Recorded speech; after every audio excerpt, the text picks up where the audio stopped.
So, Presbyterians love to sing, right? Presbyterians also love to ask questions. See, I just did it. I asked the question. The only thing Presbyterians love more than singing is probably committee meetings. But they also love to ask one another questions. Well, actually, they probably love food more than all of those things. But we Presbyterians seem to always either be meeting, questioning one another, singing, or eating, or some variation of those together. At the Presbyterian meeting yesterday, our time together began with food, of course, and then it began with a question. The moderator addressed the assembly and said, "Will you pray with me?" We always begin our meetings with prayer. We came in the form of a question. Will you pray with me? And throughout the meeting, over 2 days, we heard all sorts of questions asked. Questions like, do we have a motion? Questions like, is there any discussion or debate? And my favorite question that comes up at every Presbyterian meeting is, do we have a motion to adjourn? Which was then followed by the very important theological question, what is for lunch? Questions order our life together. Questions tell us where we're coming from, where we are today, and where we are going. Questions remind us as people of faith who we are. Remind us where we've been. And aside from the question for a motion to adjourn and the question about what's for lunch, the highlight of the Presbyterian meeting for me was the commissioning of an evangelist named Esquivel Herrera. Esquivel Herrera was a recent seminary graduate from Austin Seminary who was recently hired by the Presbytery to serve as a full-time evangelist. He's being commissioned, or he was commissioned by us at the Presbyterian meeting to serve the Rio Grande Valley as a representative of the Presbytery sharing the good news.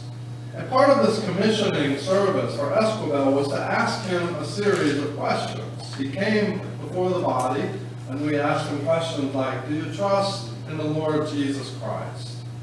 Will you be governed by our church's polity? And will you abide by its discipline?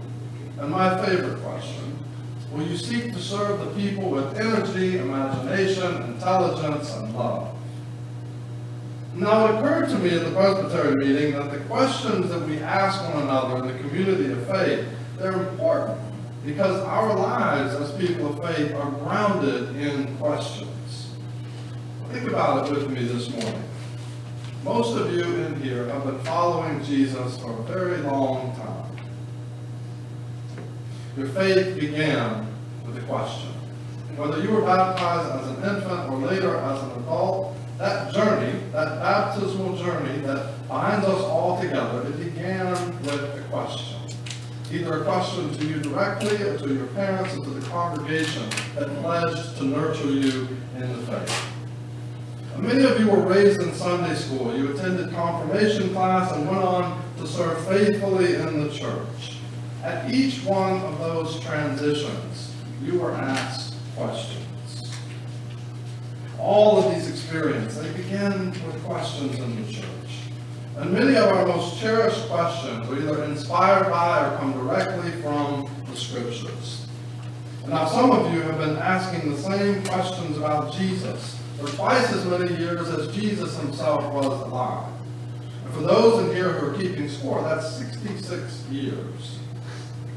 And what amazes me about this fact, that some of you have been serving Jesus for 66 years, is that you continue week in and week out to show up here at church. Blows my mind. Because you believe, I think, that there's still something to learn. Despite all of your years of religious education, despite the fact that some of us have been to seminary, we still come in week in and week out because we believe there is something more to learn. We believe that Christ's life has significance for our life, that his words are our words, that his questions are our questions. We return week in and week out because we know that all of our experiences, all of our learning is but a faint tracing on the surface of a mystery. A mystery that is full of grace and truth and life. Questions, they are an important part of life, and an important part of our faith formation. Without questions, where would we be? They give us direction. They keep us out of harm's way. Questions help us to evolve as a species. They form our identity and shape our experiences. We start out with the usual questions in life. Questions about who is who and what is what. Some of my earliest memories as a child were asking some form of the question, why? Why?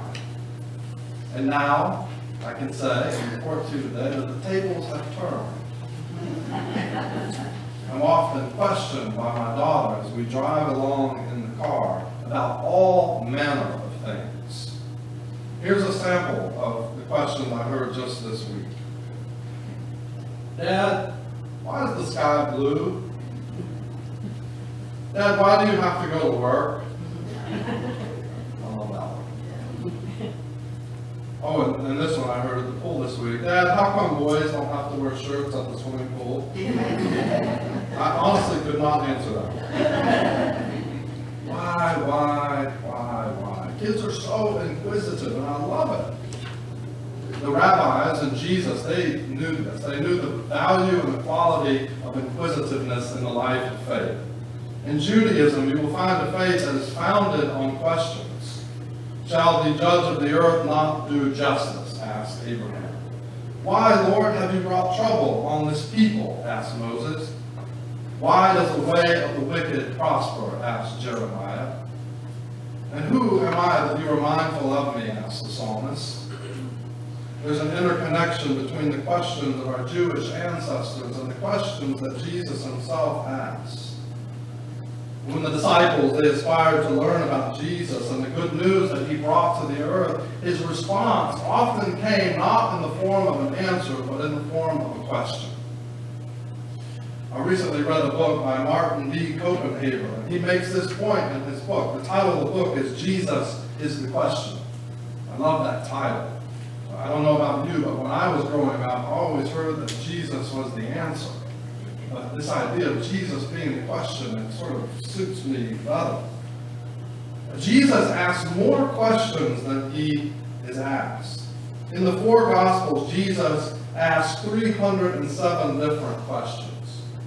It's amazing. Even in this chapter that Mark just read, chapter 8, there's a number of questions. And by contrast, Jesus is only asked 183 questions. More striking still, Jesus directly answers very few of those 183 questions he's asked. He directly answers only 3 questions of the 183 he's asked. Jesus prefers to ask questions rather than to provide answers. Our faith in God, it tells us that God is love, and that God's love is discovered in a baby born to a young mother. And this baby would grow up to suffer, to die, and to be raised to new life on the 3rd day. And that this baby that grew up and lived a life and suffered would go on to redeem the whole universe back to God's love and care. God, space, time, incarnation, the cross, the death, the grave, it all brings up questions for us as people of faith. And so with this in mind, for the next month or so, I hope to share with you on the theme of sowing holy questions.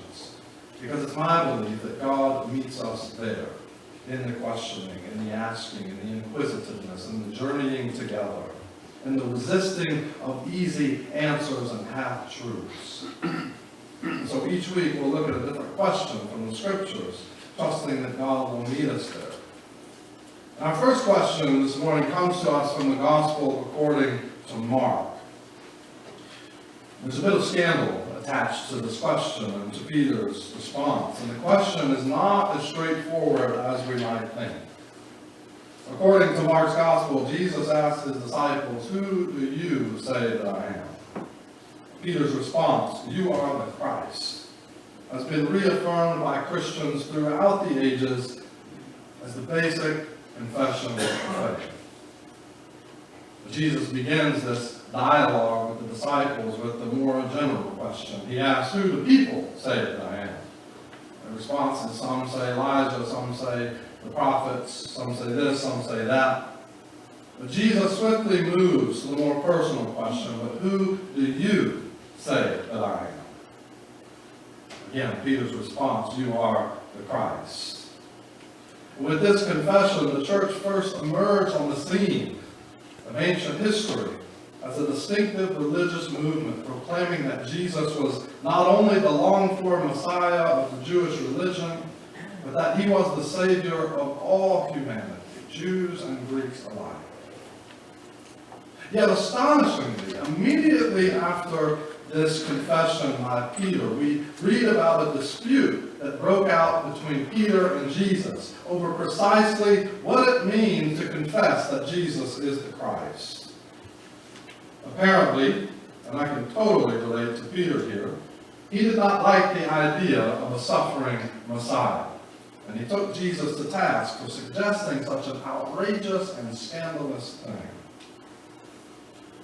Returning from the Presbyterian meeting, I'm thinking Robert's Rules of Order and parliamentary procedure here. So I'm thinking it's almost as if a moderator was present with the disciples and with Jesus and said, is there any discussion or debate now about the lordship of Jesus Christ?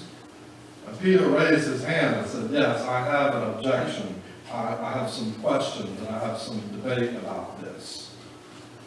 Can we blame Peter? I mean, come on. Come on, Jesus. Peter, he's really only asking what everyone else in the room was already thinking. Peter and the disciples had made countless sacrifices to follow Jesus. And they thought that Jesus was going to return all of their sacrifices by overthrowing the Roman government and returning Israel back to her former glory. They expected this Messiah, this Christ, to come in and to rule with power in the mode of domination and control, to overthrow their oppressors. And now Jesus is saying he must suffer and die. And that if they want to follow him and take part in his kingdom, that they too must follow him unto suffering. You see the scandal here. Upon hearing this good news, Peter replied directly and urgently and even admonished Jesus. Jesus turned to Peter and said, get behind me, Satan, for you are setting your mind not on divine things, but on human things. Jesus then turned to the crowd and he says, if any of you want to become my followers, let them deny themselves, take up their cross, and follow me. Follow you where, Jesus? To the cross? To death? To the horror of Golgotha? This does not sound like a winning plan. So, I think the real question for Peter this morning was not who do you say that I am, but why on earth would I be willing to yield my life to a crucified Messiah? And further still, I think behind this question is another concern for Peter, which Peter did not want to die.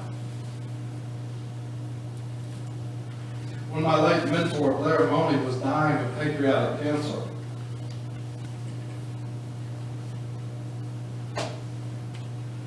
this time last year, he shared many stories with those of us who journeyed with him in those last days. He shared one story about a United Methodist minister named Jason Micheli. Jason wrote a book when he was dealing with his own cancer diagnosis. The title of the book is Cancer is Funny, Keeping Faith in a Staged Serious Change. Micheli recalls the scene in John's Gospel where Jesus kneels down and washes his disciples' feet. Another story that challenged the disciples' view of the type of person, the type of Christ, the type of Messiah that Jesus was. And again, Peter initially resists this humiliating event. And we got to hand it to Peter, at least he was consistent. And while preachers usually interpret this scene in terms of the exaltation and humiliation, Micheli suggests another direction. That what bothers Peter is not what Jesus does, washing their feet. Rather, he's bothered by what Jesus says. that this foot washing is a sharing in Jesus' death. So it isn't that Peter doesn't want to have his feet washed. It's that Peter does not want to die. Shelley then remembers the words that we say in baptism. We say that in being washed with water, we're being baptized into Christ's death. But when we go down into the waters of baptism, we go down with Christ into the grave. But then when we rise up out of the waters, we rise to new life. The manner in which we carry our own crosses, confront adversity, and deal with serious disease are ways that we live into our baptisms, sharing hopefully later rather than sooner in Christ's death. To experience the depths of God's grace, to fully live into and lean into this question of who do we say that Jesus is. We have to come to terms with the extent of God's love, the power of God's reach. We must find our life in his death, where we see a vulnerable God taking on vulnerability, where we see a weak God taking on weakness, where we see even a wounded God taking on our wounds. Dear friends, at the very center of the Christian faith is the humiliation and suffering of our God. This raises all sorts of questions for us today. And if it's true that the crucified Christ is the firstborn of a whole new, beautiful creation, and if the future belongs to the one who took up the cross, suffered, died, and gave up his life for us, we have no reason to be ashamed of him. We have no reason to hesitate or even to follow him.